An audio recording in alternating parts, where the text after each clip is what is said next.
Bonjour à tous et bienvenue sur la chaîne CF3D pour une nouvelle vidéo sur On apprend à dessiner.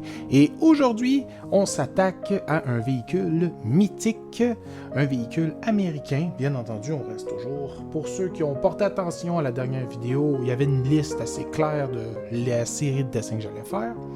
En attendant, vous êtes en train de me regarder en train de placer ma tablette graphique pour mieux me préparer. Et maintenant, on va s'attaquer à un véhicule dont le nom va vous faire parler. Et oui, la Camaro 1969 de chez Chevrolet. Donc, pourquoi il faut revenir brièvement à l'origine de la Camaro apparue en 1966 comme réponse directe à la Chevrolet Ford Mustang. Ford a créé un segment avec la Mustang, celui des pony cars.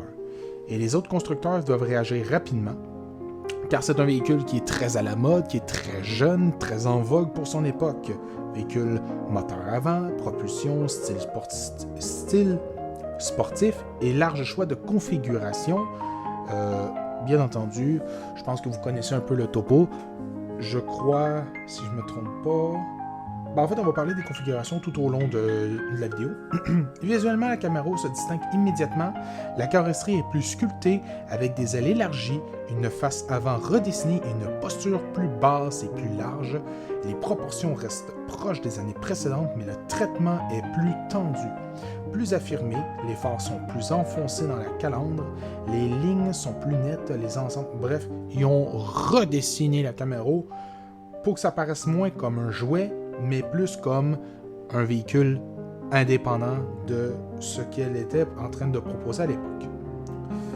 La Camaro 1969 est proposée avec plusieurs carrosseries, coupées, cabriolets, mais ce qui change vraiment en 1969, c'est l'organisation des versions et des options. Chevrolet structure son offre avec plusieurs niveaux, dont le plus connu sont les RS pour Rally Sport, puis SS pour Super Sport et surtout la Z28. Le Z28, on va y revenir. La RS est principalement esthétique, phare dissimulé, finition spécifique, détails visuels.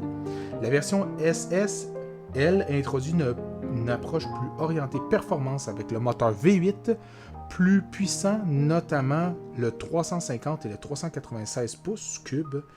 Mais la version la plus intéressante d'un point de vue historique reste la Z28.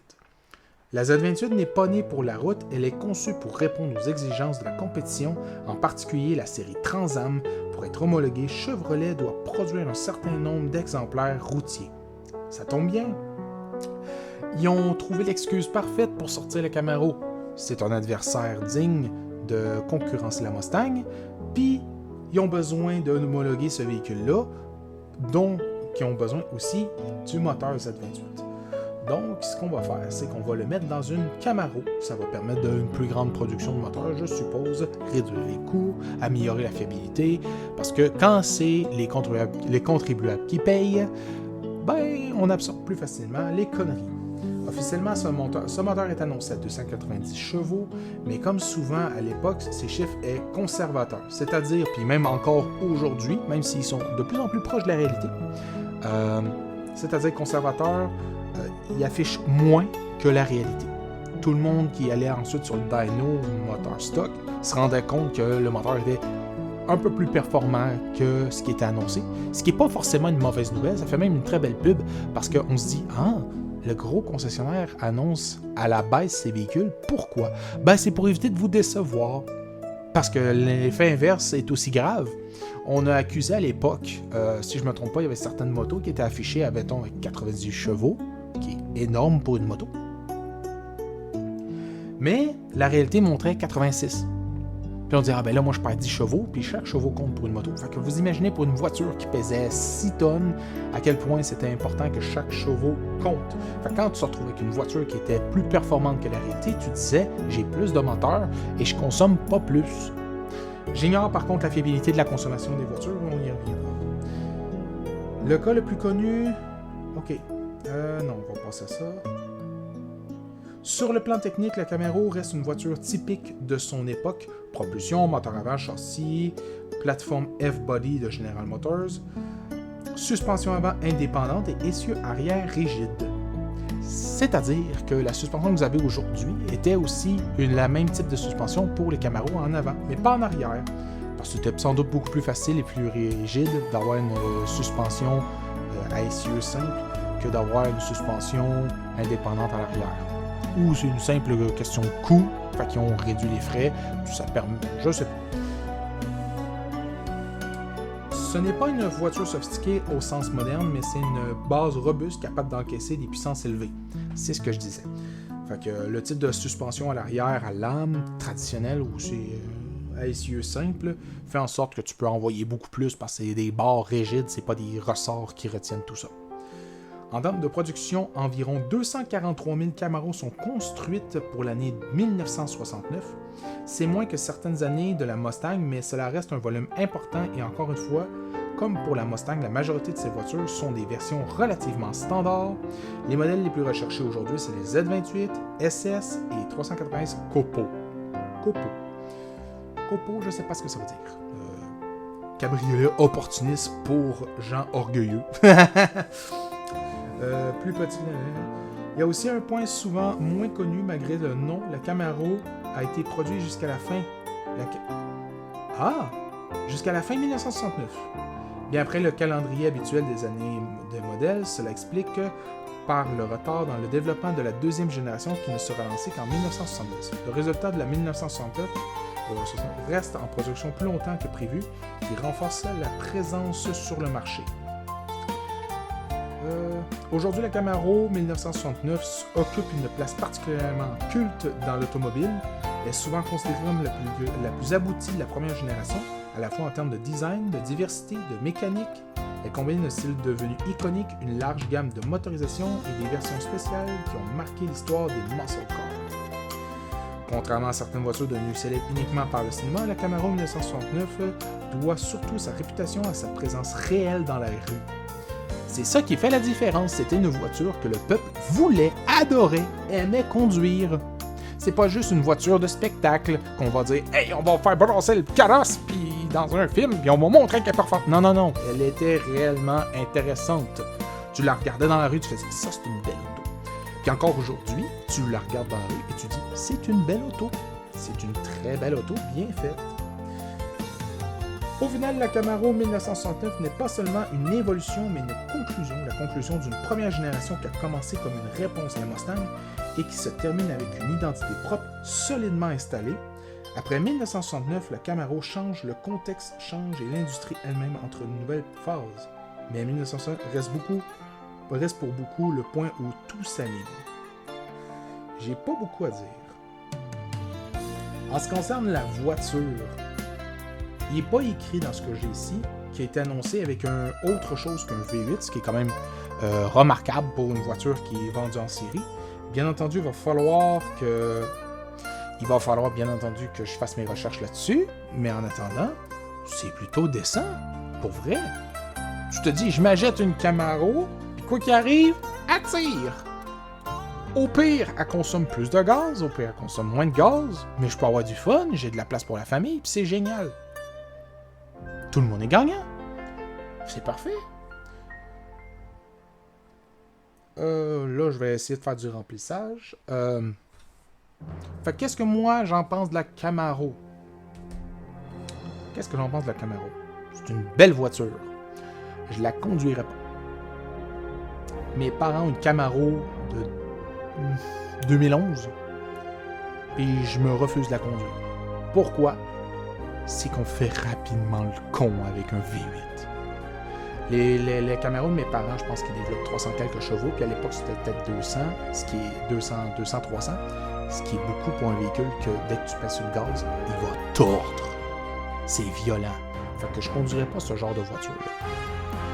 Par contre, ce que j'ai remarqué, pour ceux qui ont écouté les Rapides Dangereux, c'est Fast and Furious ou Fast 2, là, je ne peux pas comment c'est nommé aujourd'hui, à un moment donné, Ryan O'Connor fait référence à la Camaro Yenko. Quand je me suis demandé, c'était quoi Yenko? Qu'est-ce qu'elle a de spécial qu'on la nomme par Yenko et non par son nom qui est Camaro? Puis ce que j'ai trouvé, c'est que c'est une version haute performance modifiée par le concessionnaire et pilote Don Yenko en Pennsylvanie. voitures sont célèbres pour avoir reçu un moteur V8 427, je vais dire un 7 litres de 425 chevaux, installé via le système Copo de Chevrolet, créant une supercar rare. Particularité, il n'y en a que 201 exemplaires de ce modèle. Donc, dans Rapide Dangereux, quand il en parle de la Yenko, puis qu'elle est puissante, dites-vous qu'à l'époque, on était dans les années 2004-2005, avoir 400 chevaux dans un moteur, c'était un avantage critique en course automobile. Même dans le film, vous voyez que les protagonistes ont énormément de difficultés à concurrencer la Dodge Challenger et la Camaro avec leurs Mitsubishi respectifs. Donc, la Camaro, c'est une voiture qui a été maintes et maintes fois modifiée, fortement appréciée, puis qu'encore aujourd'hui est une icône du muscle car. Puis je parle de la 69, parce que les autres modèles ont été un peu moins appréciés, mais ils ont trouvé leur public pareil.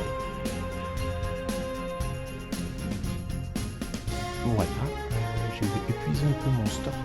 Ah oui, on va parler des moteurs. C'était quoi les moteurs disponibles chez Chevrolet?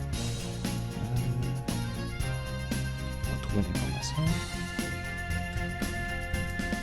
On va parler de la Camaro, on va parler en long, en large et au travers. Le moteur de la Camaro avait que des V8, de ce que j'en vois. Ah non, je me suis trompé. Il possédait un V6 de 236 pouces cubes, soit un 3,8 litres de 140 chevaux.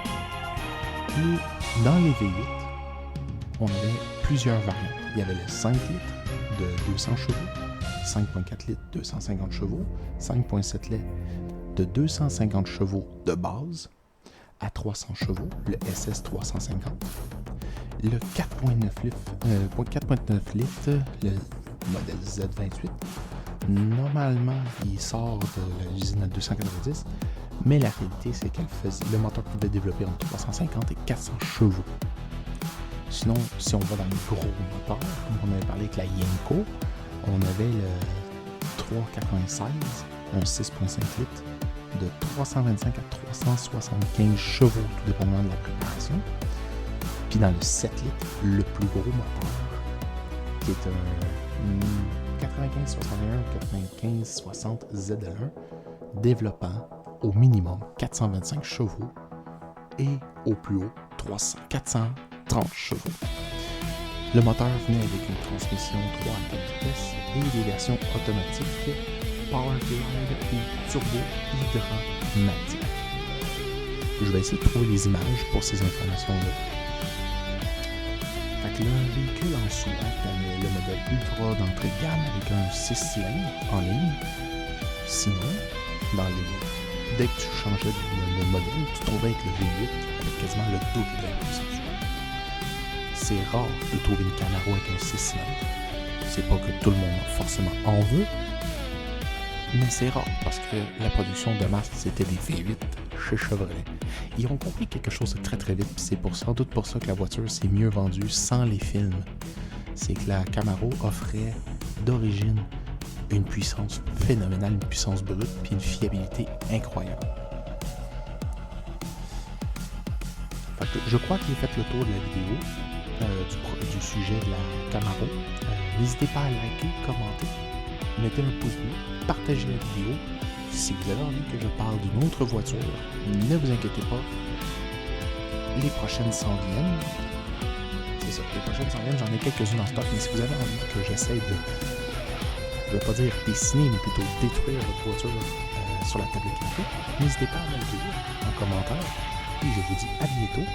En ce qui concerne ma licence SolidWorks, c'est ça, j'attends toujours de pouvoir avoir les sous pour acheter les composants de ma future ordinateur. C'est pas encore le cas, mais j'ai hâte de le faire une vidéo d'assemblage pour vous montrer comment que je vais l'installer. C'était Nitrox03 sur la chaîne CF3D et je vous dis à la prochaine. Ciao tout le monde!